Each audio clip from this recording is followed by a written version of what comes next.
ఐగుప్తు నుండి విడిపించుకొని వచ్చాడు. అవునా? ప్రజలందరినీ దేవుడు విడిపించుకొని వస్తున్నప్పుడు ఇటువైపు గొప్ప గొప్ప పర్వతాలు, శిఖరాలు ఉన్నాయి. మధ్యలో వాళ్ళు నడుచుకుంటూ వస్తున్నారు. వెనక్కి ఫరో సైన్యం వెంటపడింది. ఎక్కిపోదామా తొందరగా అంటే పర్వతాలు, అక్కడ చిన్న పిల్లలు ఉన్నారు, ముసలోళ్ళు ఉన్నారు, ఎద్దులు ఉన్నాయి, ఆవులు ఉన్నాయి, అవసరానికి రావు, ఎక్కే కాయలేదు. వెనకల ఫరో సైన్యం వచ్చి వచ్చి వచ్చి నిలబడేసరికి ముందరేముంది? ఎర్ర సముద్రం ఉంది. చిన్నపిల్లలు ఎర్ర సముద్రం నడవక అవుతుందా? పెద్దలని ఎంత ఈతగలైనా సముద్రములు ఈతుకొని అవతలికి ఒడ్డుకి వెళ్ళలేరు.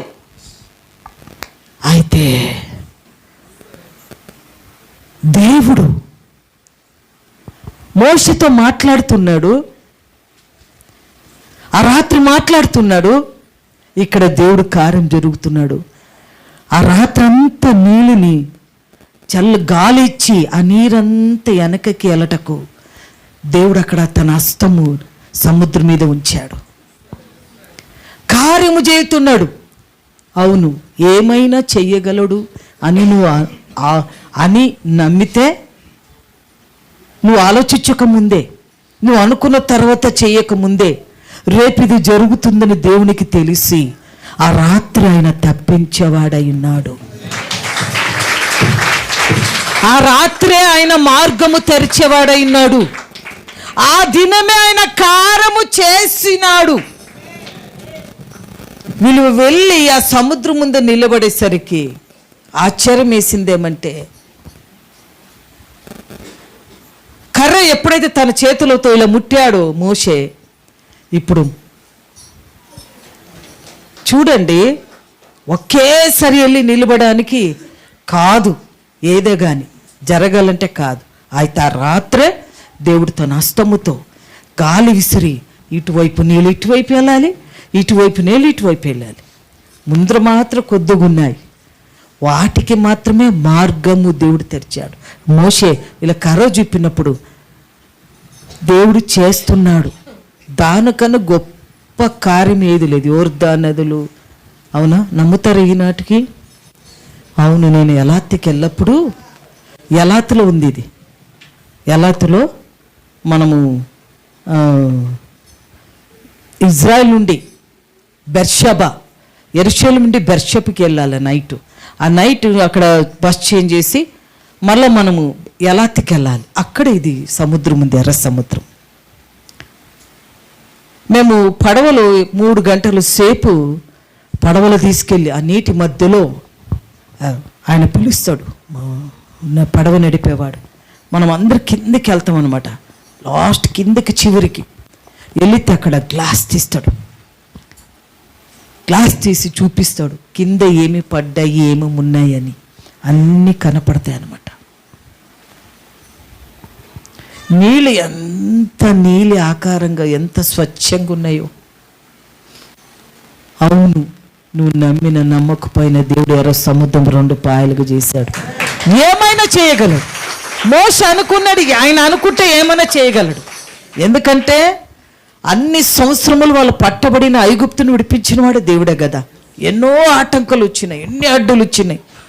ఈ దేవుడు కార్యం చేస్తే మాకు కూడా వస్తుంది కార్యములని వాళ్ళు కూడా చేశారు కార్యాలు. అవునా? అద్భుత కార్యాలు. అక్కడ మిడతలు, వాన, వర్షం, కుమని అన్నీ ఈ చేసినట్లలా వాళ్ళు కూడా మీకేం తక్కువని మంత్రతంత్రంతో వాళ్ళు కూడా కప్పలు పుట్టించారు, పేర్లు పుట్టించారు, వర్షాలు ఒప్పించారు, అంతా చేశారు. అయితే ఏమైనప్పటికీ ఆయన అనుకుంటే ఏమైనా చేయగలడు. హెచ్చరించి వస్తున్నాడు. ఫరోకి ఒకే కుమారుడు. అవునా? ఒకే కుమారుడు. చూడపా, రేపు నీ కొడుకు పోతాడు, హెచ్చరిక చెప్పు అంటే, మీరెంత అద్భుతాలు చేశారు, మేము కూడా చేసాం కదా, మాకు దేవుడు ఉన్నాడులే అన్నారు. అయితే మధ్యరాత్రిలో దేవుడు ఇక్కడ హెచ్చరించాడు, మీరు పస్కా పండుగను ఆచరించినప్పుడు రక్తము ప్రతి తలుపు మీదకి వేయాల. ఏ ఇంటి మీద రక్తం ఉంటుందో సంహార దూత వచ్చి ఆ ఇంటిని తాకుడు. హెచ్చరిక, మీరు మీ పిల్లలు మీరు పోగొట్టుకోద్దండి, జాగ్రత్త ఉండండి. ఆ నైట్ అంతా పోసి వాళ్ళు పండుకున్నారు, హాయిగా నిద్రపోతున్నారు. ఎవరింటికి లేదో చూడండి, సింహాసనం మీద కూర్చున్న కుమారుడు యుద్ధ నుండి దాసుల ఇంటి వరకున్న ప్రతి కుమారుడు, ప్రథమ కుమారుడు చనిపోయాడంట. మధ్యరాత్రులు అని ఊరే ఏదైతే విరిగించుకొని, ఏదైతే మా బలము, మా శక్తి మేము సంపాదించుకో మా రాజ్యాన్ని స్థిరపరచుకుంటామంటారో కుప్ప కూలింది. వాళ్ళకే ఏలడానికే కుమారుడు లేకుండా చనిపోయాడు, ఒక్క కుమారుడు. అప్పుడు ఫస్ట్ పెద్ద దేవుడప్ప, మీరు కూడా పెద్దవాళ్ళు ఫస్ట్ తీసుకెళ్ళండి. అప్పుడు బయలుదేరారు వాళ్ళు. ఆ బయలుదేరి వచ్చేస్తున్నప్పుడు మరి కలదు సాతాను ప్రేరేపించాడు. వాళ్ళు మరి వెళ్ళిపోతే మళ్ళీ దొరకరు, పద పిలుచుకొద్దాం. ఇక్కడ ముందు ఎర్ర సముద్రం. ఏమైనా నమ్ముతావా? అవును, నీ జీవితంలో అనుకుంటే ఏమైనా చేయగలడు. అది క్షణమై ఉండొచ్చు, దినమై ఉండొచ్చు, నెల అయిండొచ్చు, సంవత్సరం అయిండొచ్చు. అయితే నమ్ము వారి వలన ఈ కార్యం జరుగుతుంది. ఏమైనా చేయగలడు పిల్లారా, నువ్వు నమ్ము. ఆయన అనుకుంటే ఏమైనా క్షణములో అయినా నిన్ను ఏది బాధ పెడుతుందో, ఏది నువ్వు సమస్యతో ఉన్నావు, ఆయన అనుకుంటే అదంతా తీసే సమర్థుడు ఈ లోకంలో, భూలోకంలో, పరలోకంలో ఉన్నారంట. అది మన యేసయ్య ఒక్కడే. ఏమైనా చేయాలి. కథ మొత్తం వాళ్ళు తలపిస్తున్నారు. వాళ్ళు తెలుసు కదా యుద్ధం చేసే అలవాటు. అనుకున్నాడు ముందు ఎర్ర సముద్రం ముందే దొరుకుతారు. పిల్లలందరూ, చిన్నపిల్లలు, పెద్ద పిల్లలందరూ కోళ్ళు, ఎద్దులని పిలుచుకెళ్ళారు కదా, పర్వతం ఎక్కలేరు. వాళ్ళు ఇక్కడ మీటింగ్ జరుగుతుంది కాబట్టి మనం ఎట్లా అటాక్ చేయాలా, వెంబడిపోవాలి. ముందు సముద్రం ముందు, ఇక్కడ పర్వతాలు ఉండే దొరుకుతారు, పట్టుకొని వచ్చేద్దాం పదండి అని. అయితే ఏమైనా సముద్రమే 2 ద్వారం తెరిచాడు.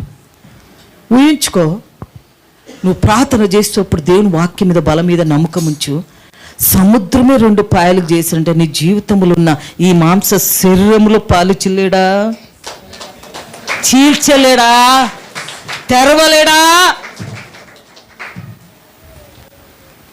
ఆయన లేచి నిలబడితే పర్వతమే మేణం వల్ల కరిగిపోయిందంట. దేవుడు మొన్న మాట్లాడుతుండా. మనకు తక్కువైంది ఒకటే, అపనమ్మకం. దేవుడు ఇప్పటికూ కార్యం చేస్తున్నాడు. ఆయన చేస్తూనే ఉన్నాడు, చేయడానికి సమర్థుడు, ఏమైనా చేస్తాడు. అయితే నమ్మకము నీలో తక్కువ అయింది. అందుకే దేవుడు చేసే కార్యం నీకు కనిపించట్లేదు, సమస్యలే ఎక్కువైపోయింది. అయితే ఈరోజు నుండి దేవుని బిడ్డ, అయ్యా నువ్వేమైనా చేస్తావు, ఏమైనా చేయగలవు.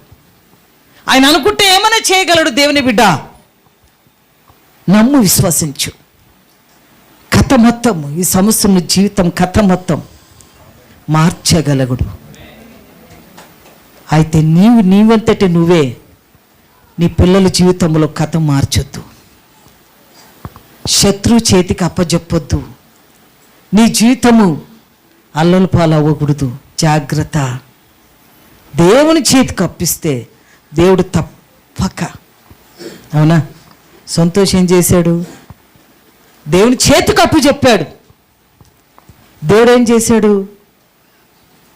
బాగా అయిందప్ప, ఇలా ఇది అయింది ఇట్లా అని అంటే ఎవరి చేతికి ఉంది? దేవునికి అప్పు చెప్పాలి. ఆ తీర్మానం దేవునిది. అనుకుంటే దేవుడు.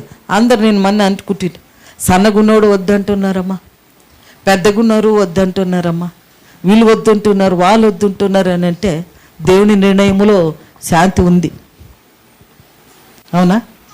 ఎవరు వద్దన్న వాళ్ళ ఇంట్లో కూడా చేసిన చూడండి, ఎంత బాగున్న వాళ్ళు కూడా అనారోగ్యం తప్పిది కదా. పాప వాళ్ళ అమ్మకి బాగలేదంట, శాంతి వాళ్ళ అమ్మకి. పాప ఆయన బాగుంది. మనము ఏ మనిషిని తీయకూడదు, అంచనా వేయకూడదు, ఎవరినేమి దేవుని చేతికి ఒప్పించి అంతే.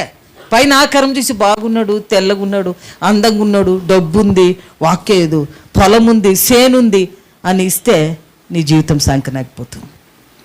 లేదు, నా దేవుళ్ళో ఏమీ లేదా, ఇవ్వడానికి సమర్థుడైన దేవుడు ఉన్నాడు. అతని దేవుడే మన దేవుడు.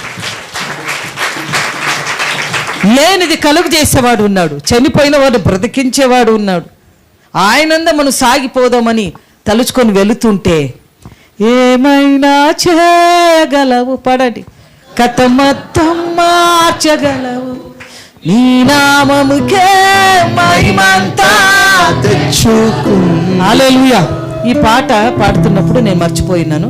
నేను మొన్న మరి పై రాసిన పాస్టర్ విజయ్ కుమార్ కొడుకు భార్య కడుపుతూ ఉంది. 7 months 7 నెలలు కడుపుతూ ఉంది. కవలి పిల్లలు ఉన్నారు. సుమారు పెళ్ళి 6 years అప్పుడే 6 years 4 years 5 years 4 years పెళ్ళై 4 ఏండ్లు అయింది. మరి విజయ్ కుమార్ పాస్టర్ గారికి ఒకే కుమారుడు. ఆ కుమారుడికి పిల్లలు లేరు. 4 ఏండ్లు అయింది. కావాలా ఎక్కడన్నా కనపడుతుంది, ప్రేయర్ చేసి శాంతి కావాలంటుంటారు. ఈ పాట రిలీజ్ చేశారు. దేవుడు ఏమైనా చేయగలవాడని ఆ పిల్లోడు పాడుతూ ఉన్నాడు కదా. దేవుడు గర్భము, ఆ భార్య జీవితంలో గర్భం తెరిచాడు. ఈ పాటలు విడుదలయ్యే రోజు ఆ బిడ్డకి కడుపులో ఉన్న టెస్టింగ్, ఆ రోజే టెస్టింగ్ వెళ్ళారు. ఆ రోజే కన్ఫర్మ్ అయింది, ఆ రోజే కన్సీవ్ అయింది, ఆ రోజే ఆమె గర్భము తెరవబడింది. ఈ పాట విడుదలయ్యింది. ఆ రోజు ఈ రోజు సేమ్ సాక్షి చెప్తుంటే దేవుడు ఏమైనా చేయగలడు. ఏది ఆయనకు అసాధ్యం ఏది లేదు. నువ్వు నమ్మితే దేవుని కార్యం చేస్తావు. ఆయన నోటి నుంచి వచ్చిన ప్రతి మాట నెరవేరింపబడుతుంది. అవునా? అందుకే పాడుతూ నువ్వు నోటితో ఊరుకుండకూడదు. నీ పనిలో నువ్వు ఎక్కడ నెల నోరు ఊరికి ఉంచకూడదు. పాటలతో దేవుని వచ్చిన ఒక మాట కానీ ఒక ముక్క కానీ పాడుతూ నువ్వు పనిలో సాగిపోవద్దు. ఎంత తొందరగా అయిపోతుందో, ఎంత అక్కడ ప్రతిదీ దేవుడు కార్యం చేస్తాడు. హల్లెలూయా. ఈ మాటలు దేవుడు దీవించును గాక.